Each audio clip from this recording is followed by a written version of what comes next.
Uma trégua inesperada. Trump anuncia cessar-fogo e surpreende o mundo. Mas quem realmente está por trás desse acordo?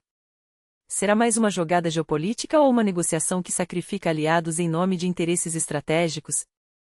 Enquanto isso, o Pentágono faz um movimento silencioso e perigoso, congela o envio das armas mais críticas para a Ucrânia, justamente quando Kiev mais precisa. E não se trata de qualquer equipamento, são sistemas que podem definir o rumo da guerra.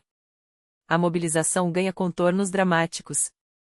Notificações nas portas, entregadores caçando desertores e penas de prisão para quem recusar servir. Não há onde se esconder. A pergunta que não quer calar: até onde isso vai chegar e quem será o próximo a sentir o peso dessa máquina de guerra? Tudo indica que a hora da verdade chegou. O chefe da inteligência ucraniana perde a paciência e dispara contra Putin. Em um desabafo raro, Budanov deixa claro: a paciência tem limites. Por que agora? Enquanto a Rússia se diz pacífica, cortando gastos militares, a inteligência ucraniana denuncia: é uma cortina de fumaça para esconder o colapso iminente. A economia russa está à beira do abismo, e os sinais são claros, até os aliados do Kremlin já prepararam as malas. Quem será o próximo a fugir? Todas as notícias quentes desta quarta-feira, 2 de julho, em primeira mão. O que você precisa saber hoje, com exclusividade e sem rodeios. A ofensiva russa tem data para acabar, e ela está mais perto do que se imagina. Moscou entrou em uma fase ativa no fronte, e o que vemos agora é apenas o prelúdio de um confronto que só terminará quando as partes forem obrigadas a sentar à mesa de negociações. A avaliação é do próprio chefe da inteligência ucraniana, que ainda responde a Putin com uma advertência cortante: acreditam que alguém não entende? Tenho medo de que todos entendam muito bem. E como cidadãos, só nos resta uma conclusão: é hora de defender nosso país de verdade, não de nos esconder do centro de recrutamento. Se não, quem virá serão os recrutadores da Federação Russa, e isso já está acontecendo a todo vapor nos territórios ocupados. Budanov é taxativo: a ofensiva russa já está em curso, e o cenário não vai mudar. O que você vê hoje é o que terá amanhã. O fim dessa fase? Só quando as negociações de paz começarem. Antes, já havíamos alertado: a ofensiva começou em maio, mas sem vitórias estratégicas. O potencial de ataque da Rússia se esgota, e agora, de repente, Moscou canta a canção da paz e da economia. Primeiro foi Lavrov, em Bishkek, falando de uma Rússia pacífica. Agora, Putin repete o discurso. Mas a inteligência ucraniana não se engana: não é pacifismo, é pânico. Dados internos revelam que o Kremlin ajusta sua retórica às pressas para amenizar o impacto de um colapso econômico que se aproxima. Enquanto isso, dentro do próprio governo russo, os sinais de alerta soam alto. O ministro da Economia, Reshetnikov, e a chefe do Banco Central, Nabiullina, foram diretos: o país está na corda bamba, à beira de uma recessão. Já falávamos disso aqui, e agora os fatos confirmam. Para a inteligência ucraniana, a história de cortar gastos militares é uma farsa, uma tentativa desesperada de fingir estabilidade enquanto a bolha financeira estoura e o orçamento de guerra já não consegue tapar os buracos da economia. A Polônia se prepara para o pior. E não é brincadeira: o país aguarda apenas um sinal do presidente para acionar um plano de mobilização implacável. Se a guerra escalar, as notificações não virão só dos militares. Prefeitos, correios e até carteiros estarão autorizados a entregar convocações. Quem ignorar? 3 anos de prisão. O Ministério da Defesa polonês já publicou as regras: as notificações serão entregues pessoalmente, com assinatura, em casa, no trabalho ou até deixadas na caixa de correio. Se o destinatário sumir, entra em ação uma operação com entregadores especiais, batendo em cada porta. Tudo começará após um decreto presidencial. As ruas serão tomadas por avisos de mobilização. Para os que tentarem escapar, a mensagem é clara: não há desculpas em tempo de guerra. A Polônia não está brincando, e o alvo dessas medidas, bem, todos sabem quem é. Enquanto mísseis cortam o céu de Kiev e os sistemas antiaéreos trabalham no limite, Washington responde com um silêncio ensurdecedor. Investigações do Político e da NBC revelam: o Pentágono paralisou o envio das armas mais vitais para a Ucrânia. O motivo? Uma revisão alarmista dos próprios estoques americanos.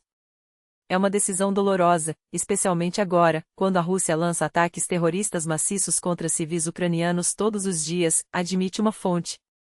O secretário de Defesa dos Estados Unidos, Pete Hegseth, confirmou: os envios ficarão suspensos até que a auditoria interna seja concluída. Se os estoques forem considerados críticos para outras frentes, o atraso pode se estender. A justificativa? Colocar os interesses da América em primeiro lugar, após uma análise dos ministérios sobre o apoio a aliados globais. A força militar dos Estados Unidos segue inigualável. Perguntem ao Irã, ironizam. Entre os equipamentos retidos estão dezenas de interceptadores Patriot, 1.155 projéteis de 155 mm, mais de 250 mísseis GMLRS, sistemas Stinger, munição EM e até mísseis Arar. A ordem partiu de Albridge Colby, estrategista político de alto escalão do Pentágono, ainda em junho, mas só agora entra em vigor justamente quando a Ucrânia enfrenta uma das maiores ondas de ataques a alvos civis.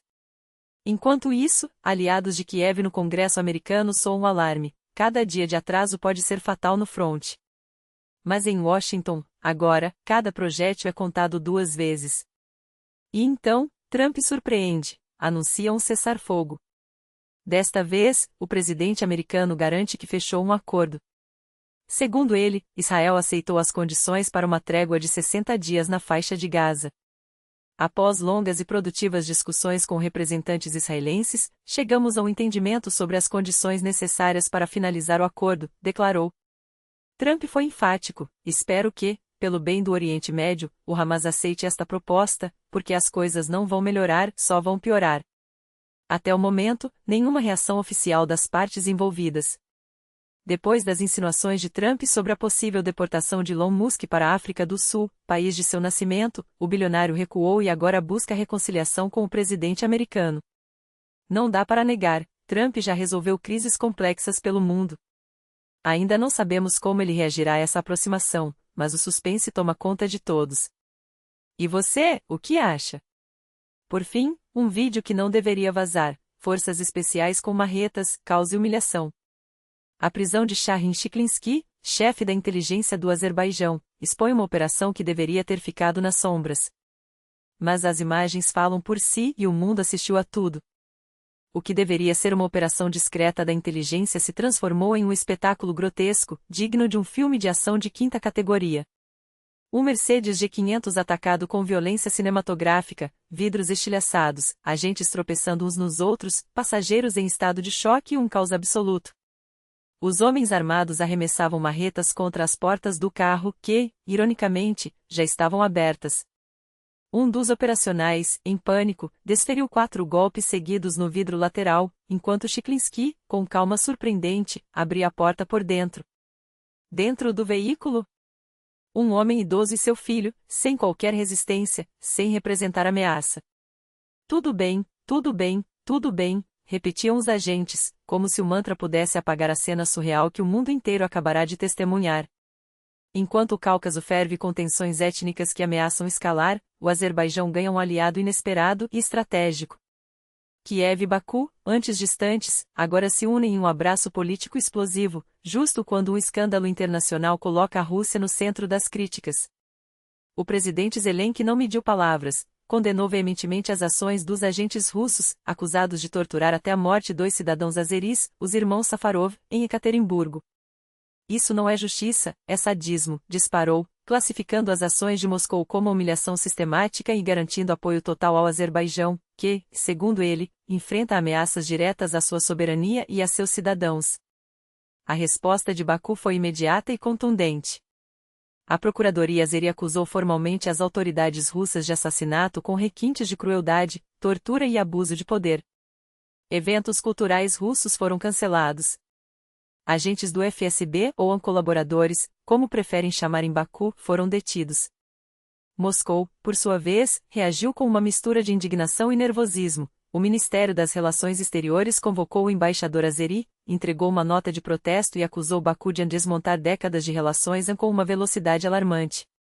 Até ontem, nossos agentes e representantes nunca foram questionados, reclamaram, como se a impunidade fosse um direito adquirido. O jogo de xadrez geopolítico acelera, e cada movimento agora é uma declaração de guerra velada. E enquanto o mundo observa esse duelo diplomático, a Califórnia arde, literalmente. O céu virou um palco de guerra, explosões ensurdecedoras, colunas de fogo e clarões ofuscantes sobre bairros residenciais. Em Yolo County, perto de Sacramento, um depósito de fogos de artifício transformou-se em uma bomba-relógio. A detonação foi tão violenta que o prédio foi engolido pelas chamas em segundos, enquanto centenas de fogos disparavam descontroladamente para o céu, como mísseis em uma zona de conflito. Moradores correram para as ruas, acreditando no apocalipse. As autoridades decretaram evacuação emergencial, e mesmo depois de liberarem parte dos residentes, o ar segue carregado de tensão, o risco de novos incêndios ou danos estruturais ainda paira sobre a região.